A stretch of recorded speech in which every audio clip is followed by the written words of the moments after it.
दरअसल बीजेपी के केंद्रीय कार्यालय की तरफ से अभी जो सूची जारी की गई है उसमें 9 सीटों पर उम्मीदवारों के नामों का ऐलान तो नहीं किया गया है, लेकिन उत्तर प्रदेश की 7 विधानसभा की सीटें हैं, उस पर बीजेपी ने अपने उम्मीदवारों का ऐलान कर दिया है। हालांकि आमतौर पर यह देखा जाता रहा है कि बीजेपी अपने उम्मीदवारों का ऐलान सबसे आखिरी में करती है, तो वही देखने को मिल रहा है। क्योंकि समाजवादी पार्टी पहले ही अपने उम्मीदवारों का ऐलान कर चुकी है, सभी 9 सीटों पर बहुजन समाज पार्टी भी अपने उम्मीदवारों के नामों का ऐलान कर चुकी है। और चूंकि कांग्रेस और समाजवादी पार्टी गठबंधन के तहत उत्तर प्रदेश में चुनावी मैदान में जाएंगे, ये तस्वीर साफ हो गई है जब अखिलेश यादव ने कल देर रात एक ट्वीट भी किया और ये कहा कि यहां पर भी सीट की बात नहीं है बल्कि जीत की बात है। आपको ध्यान होगा कि जब हरियाणा विधानसभा के चुनाव चल रहे थे तो उस वक्त भी सीट बंटवारे को लेकर समाजवादी पार्टी और कांग्रेस के बीच तालमेल नहीं बैठ पा रहा था, लेकिन बाद में राहुल गांधी, अखिलेश यादव और बाकी जो पार्टी के सीनियर लीडर्स हैं उनकी आपस में बातचीत हुई थी और उसके बाद यह तय किया गया था कि हरियाणा विधानसभा का चुनाव समाजवादी पार्टी नहीं लड़ेगी बल्कि कांग्रेस को वहां पर समर्थन देगी। लेकिन जो एक बड़ा राजनीतिक घटनाक्रम कल रात से आज सुबह तक हुआ है वो यही हुआ है कि समाजवादी पार्टी और कांग्रेस के बीच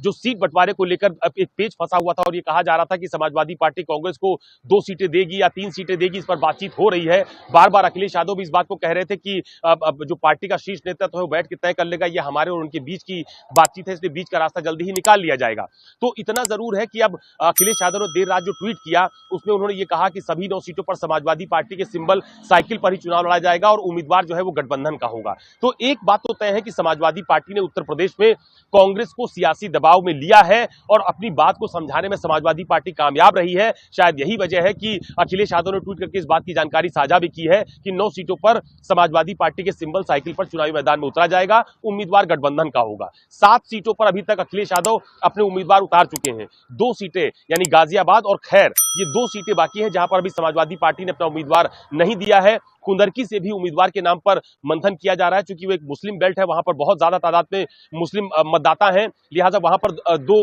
बड़े उम्मीदवार हैं जो अपनी दावेदारी कर रहे हैं, उनके नाम पर मंथन किया जा रहा है। तो इतना तय हो गया है कि 24 घंटे के भीतर समाजवादी पार्टी या कांग्रेस मिलकर जो 3 सीटें बाकी हैं वहां पर उम्मीदवारों के नामों का ऐलान कर देंगे और बीजेपी, जिसको अभी 2 सीटों पर मंथन करना पड़ रहा है हार और जीत के लिहाज से, वो भी मुझे लगता है कि 24 घंटे के भीतर उन नामों का ऐलान भी हो जाएगा।